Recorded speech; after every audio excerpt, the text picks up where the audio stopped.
थोड़ी देर बाद 5वें ट्रेनिंग हल्सगर्ड में सभी लोग ने परिवार के मुखिया का स्वागत किया। वो आराम से सोफे की तरफ चले गए और इंस्ट्रक्टर रिमेरास को आवाज दी, बस करो ये रुमाल बनने का नाटक और उठ जाओ। रिमेरास ने उठते हुए मुस्कुरा कर कहा, मैं हमेशा की तरह बिल्कुल टॉप फॉर्म में हूँ, बस ये सोए हुए का भेष मेरे लिए काम नहीं करता। सारे इंस्ट्रक्टर्स मेहनत कर रहे थे और वो जो खुद को हेड ऑफ इंस्ट्रक्टर्स कहता था, बस उनके ऊपर हुक्म चला रहा था। वो दिमाग से काम करता था और बाकी लोग हाथों से, तो उसके हिसाब से सब बराबर था। ग्लेन ने एक सीरियस चेहरे के साथ कहा, तुम अब 50 साल के हो गए हो, थोड़ा तो मैच्योर हो जाओ। रिमर ने मुस्कुरा के जवाब दिया, उम्र के बारे में तुम्हारे ये सब पुराने सोच को जाने दो, खासकर क्योंकि मैं एक एल्फ हूँ। फिर मजाक के लहजे में बोला, वैसे तुम यहाँ आए हो अपने सबसे छोटे पोते की वजह से ना? सिल्विया भी आई थी, लेकिन तुम्हारा आना मुझे एक्सपेक्ट नहीं था। ग्लेन ने हैरानी से पूछा, वो आई थी? रिमर ने हाँ में सिर हिला के कहा, हाँ, उसने मुझे कहा था कि मैं इंश्योर करूं कि रेयॉन को चोट न लगे। ग्लेन ने थोड़ा ठंडा सा जवाब दिया, अगर तुम इसलिए आए हो तो अपना वक्त बर्बाद मत करो। मैं पहले ही कह चुका हूं कि मैं 5वें हॉल के ट्रेनिंग प्रोसेस में हस्तक्षेप नहीं करूंगा, चाहे बात सबके फेवरेट छोते की ही क्यों ना हो। परिवार के मुखिया ने शांत चेहरे के साथ कहा, कोई प्रॉब्लम नहीं है, यूज ट्रेनिंग आसन बनाने की जरूरत नहीं, जो करना चाहता है करने दो, मुझे कमजोर लोगों में कोई इंटरेस्ट नहीं। रिमर ने हैरानी और थोड़ी ममता भारी आवाज में कहा, तुम्हारा छोटे के लिए प्यार मेरे सोच से भी ज्यादा है। शायद तुम उस बच्चे को वो प्यार देना चाहते हो जो तुम सिल्विया को नहीं दे पाए। ग्लेन ने थोड़ा छिड़ते हुए कहा, अगर तुम मेरे पुराने साथी न होते तो तुम्हारा सर कब का जमीन पर होता। उसे सख्त बनाओ और कमजोर लोगों को तुरंत काट दो, सिर्फ उन्हीं को सिखाओ जो हक रखते हैं। रिमर ने मुस्कुरा कर जवाब दिया, तो फिर मैं अपने हिसाब से काम करूंगा। ग्लेन ने हाँ में सर हिला के कहा, यही तो मैं चाहता हूं, बस। और फिर आगे बढ़ गए। इंस्ट्रक्टर ने हल्का सा मुस्कुरा के कहा, अपना ख्याल रखना। लीडर के जाने के बाद उसने सोचा, ये राउंड आखिर कैसा होगा। कुछ देर बाद एमसी ने अपना स्टेटस विंडो खोला, उसमें लिखा था कि रिंग ऑफ फायर का 3rd स्टेज उसके लिए अवेलेबल है। इसका इफेक्ट था स्पिरिट और माइंड की मजबूती में वृद्धि, मना के प्रति सेंसिटिविटी बढ़ना, एनर्जी, एंड्योरेंस, स्ट्रेंथ और एजिलिटी में वृद्धि, वाटर एट्रीब्यूट के अगेंस्ट रेजिस्टेंस 3rd स्टेज तक बढ़ना और फ्रॉस्ट कर्स का कमजोर हो जाना। वो मुस्कुरा के सोचने लगा, 3rd स्टेज का एहसास सच में अलग है। माना के प्रति मेरी सेंसिटिविटी बढ़ गई है और दिमाग पहले से ज्यादा साफ लग रहा है। उसे याद आया कैसे सिल्विया ने खुशी से उसे समझाया था, पहले ही दिन अपने आप को ज्यादा मत थकाना। एमसी ने सोचा, अच्छा हुआ उसने मुझे टाइम पे रोका, इस वजह से मेरा प्रोग्रेस स्मूथ रहा। स्टेटस विंडो भी मेरे प्रोग्रेस ट्रैक करने में मदद करता है, लेकिन ये सिर्फ शुरुआत है। जिगट परिवार का ट्रेनिंग अपनी मुश्किल के लिए मशहूर है। रिंग ऑफ फायर का 3rd स्टेज पाना सिर्फ पहला कदम है, एक मजबूत नींव जिससे मैं आगे और तेज तरक्की करूंगा। इस तरह मैं दूसरों से तेज आगे बढ़ूंगा और सारी बुरे बोलने वालों की जुबान हमेशा के लिए बंद कर दूंगा। और उसके बाद हेवनली सोर्ड डिरुस, मैं तब तक नहीं रुकूंगा जब तक तेरी गर्दन ना काट दूं। तभी सिल्विया की आवाज आई, अभी तक जाग रहे हो ना? एमसी ने पूछा, तुम यहाँ इतनी रात को? वो उसके पास बैठ गई और मुस्कुरा के बोली, कल तुम ट्रेनिंग हॉल में ट्रेनिंग करने जा रहे हो, मैं उसी के बारे में बात करना चाहती थी। सिल्विया ने हल्की सी चिंता भारी आवाज में पूछा, क्या तुम्हें सच में ये करना जरूरी है? सच कहूं तो मैं तुम्हें रोकना चाहती हूँ, तुम कभी शिकायत नहीं करते, चाहे कितना भी दर्द हो, लेकिन अगर वहां तुम्हें कोई बड़ी चोट लग गई तो? मैं इसके खिलाफ नहीं हूँ, बस सोच रही थी शायद 1 साल के लिए इसे पोस्टपोन कर दें। एमसी ने सीधे लफ्जों में जवाब दिया, इसकी कोई जरूरत नहीं, मैं हर बार ये बर्दाश्त नहीं करूंगा जब मैं ब्रांच या साइड ब्रांच का कोई मुंह खोल के कुछ बोलता है। मैं उनके, तुम्हारे लिए और हमारे एनेक्स के लोगों के लिए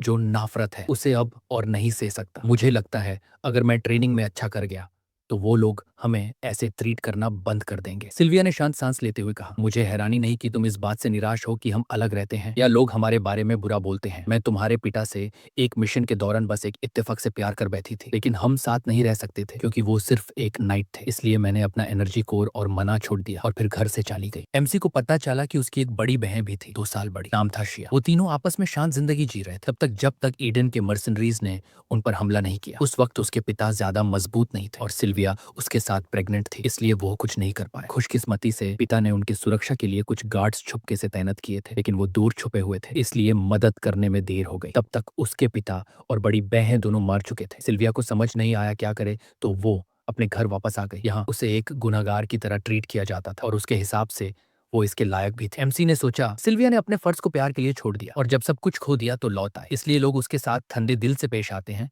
ये बात उसे समझ आती थी, लेकिन फिर भी वो वही औरत थी जिसने उसे जन्म दिया, माँ का प्यार दिया। चाहे किसी और के लिए वो स्वार्थी थी, लेकिन उसके लिए 2 जिंदगियों में एक ही माँ थी। उसके दिल में एक सवाल आया, क्या सिल्विया को पछतावा है? क्या वो उन दिनों में लौटना चाहती थी जब अपने परिवार को छोड़ने से पहले सब अलग था? सिल्विया ने मुस्कुरा के जवाब दिया, मुझे कुछ पछतावा नहीं है। अपने परिवार में मैं एक इनविजिबल इंसान थी, सिर्फ जब उन्हें छोड़कर गई तब मुझे जिंदा और प्यार महसूस हुआ। मैं तब बहुत खुश थी, इसलिए अब मुझे कोई पछतावा नहीं, बस अपनी इस खराब माँ को माफ कर दो। एमसी ने शांत सा जवाब दिया, तो फिर सब ठीक है, मैं ठीक हूँ, तुम मेरी चिंता मत करो। वो मुस्कुरा के सोचा, चाहे लोग कुछ भी कहे, सिल्विया उसकी एक ही माँ थी और उसके अलावा कोई नहीं। पहले दारू से बदला लेगा और उसके बाद सिल्विया का परिवार में सामान वापस दिलाएगा। उसकी बातें सुनते ही सिल्विया रो पड़ी। एमसी ने थोड़ा घबरा के पूछा, अरे तुम क्यों रो रही हो? कुछ देर बाद वो कमरे से निकल गया, सोचते हुए। उसे शांत करना काफी मुश्किल था। अब उसे रिंग ऑफ फायर का अभ्यास करना था, फिर सोने की कोशिश। ट्रेनिंग शुरू होने में अब ज्यादा वक्त नहीं बचा था। अपने कमरे में जाके ध्यान की मुद्रा में बैठकर सोचा, अच्छा है, थर्ड स्टेज के बाद रिंग ऑफ फायर की गति और तेज हो गई है। सोचता हूँ मैक्सिमम लेवल पर ये कैसा होगा। तभी स्किल एक्टिवेट करते ही सब कुछ नीले शोलों में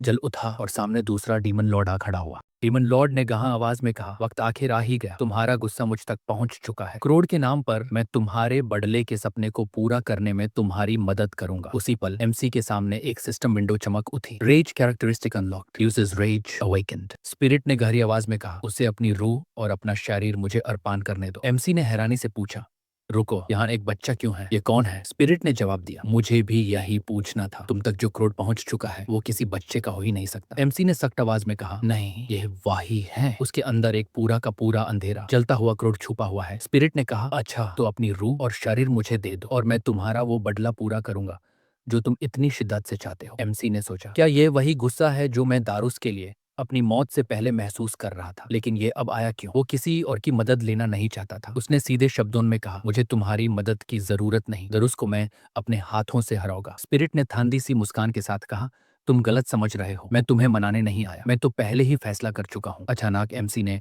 अपने शरीर में एक ठंडी आग महसूस की। ये क्या है? उसने सोचा। स्पिरिट उसकी तरफ तेजी से बढ़ा और गरजते हुए बोला, अब तुम्हें सिर्फ अपना शरीर खुले दिल से मुझे देना है। जैसे ही वो एमसी के बिल्कुल करीब आया, एमसी ने महसूस किया, यह कितना ठंडा है। मेरा शरीर, मेरा दिमाग जैसे जमता जा रहा हो। उस समय एमसी को समझ आया, इस प्राणी का एलिमेंट आग नहीं, बर्फ है। स्पिरिट ने गराज कर कहा, दारुस को सोचो, अपने क्रोध को उबल दो, चाहे वो खुद भगवान क्यों ना हो, तुम उसे मार डालोगे। एमसी ने सोचा, शायद मेरी वाटर रेजिस्टेंस की वजह से मैं अब तक संभल पा रहा हूँ, लेकिन ये हमला सिर्फ ठांड का नहीं है, ये मेरे क्रोध को लगातार भड़का रहा है। स्पिरिट ने अंतिम बार कहा, मैं तुम्हारे शत्रु को पूरी तरह तबाह कर दूंगा, बस बदले में मुझे तुम्हारा शरीर चाहिए। किसी के दिमाग में तुरंत सोच आई, अगर ये शरीर ले लिया तो सिल्विया और मेड्स का क्या होगा? किसी भी कीमत पर मैं इसे अपना शरीर नहीं लेने दूंगा। स्पिरिट बोला, तुम अपने क्रोध में डूब जाओ, इसे अपना लो, तुम्हें बेहतर लगेगा। रोकने का कोई फायदा नहीं, मैं तुम्हारे शरीर का इस्तेमाल करूंगा, इसलिए मैं ज्यादा नुकसान नहीं करना चाहता, लेकिन अगर तुमने विरोध किया तो मैं तुम्हारा एसेंस जबरदस्ती ले लूंगा। एमसी ने महसूस किया जैसे उसका शरीर बिखरने वाला हो। मैं अपनी लिमिट पर हूँ और ज्यादा बर्दाश्त नहीं कर सकता, इस रेट पर तो मैं खत्म हो जाऊंगा। रुको, अगर मैं इतनी देर से ठंड झेल पा रहा हूँ अपनी वाटर एट्रीब्यूट रेजिस्टेंस की वजह से, तो शायद मैं रिंग ऑफ फायर से अपनी बॉडी और सोल दोनों सील कर सकता हूँ। वो एक पोज में बैठ गया और सोचा, कोई चॉइस नहीं, मुझे जिंदा रहना ही होगा। अचानक स्पिरिट ने उसके अंदर की फेरी एनर्जी महसूस की और हैरानी से बोला, तुमने अभी कुछ ही वक्त पहले अवेकन किया है? फिर ये कैसे मुमकिन है?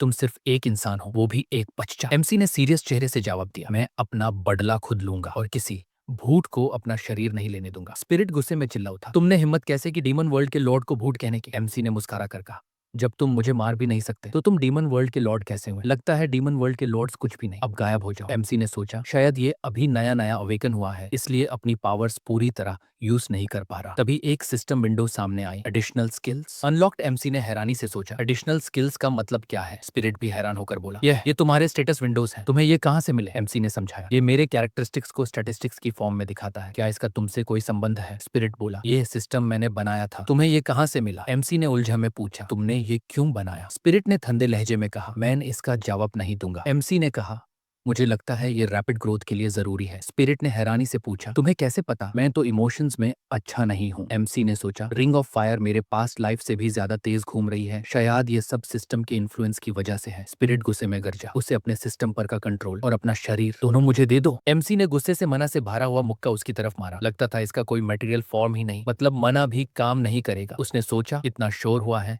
फिर भी कोई अंदर नहीं आया तो सिर्फ मैं ही इसे देख और सुन सकता हूँ। एमसी ने हाथ हवा में हिलाया। स्पिरिट गुस्से में उड़ता हुआ उसके हाथ में घुस गया और एक ब्रेसलेट की शक्ल ले ली। स्पिरिट बोला, मेरा सील हटने के बाद ज्यादा वक्त नहीं हुआ, लेकिन मेरी पावर्स जल्दी वापस आएंगी। उस दिन तुम मुझे रोक नहीं पाओगे, मैं तुम्हारे साथ रहूंगा तुम्हारी मौत के दिन तक। एमसी ने सोचा, क्या चिपकू है, अभी निकाल दूं तो सिस्टम खो सकता हूँ, और कौन जाने सिल्विया और हेलेन का क्या होगा। बेहतर होगा इसे पास रखूं और देखता रहूं, बस इसे रोकता रहूं और दुआ करूं कि ये जल्दी स्ट्रांग हो जाए। एमसी ने कहा, पर ये फूल वाला ब्रेसलेट क्यों?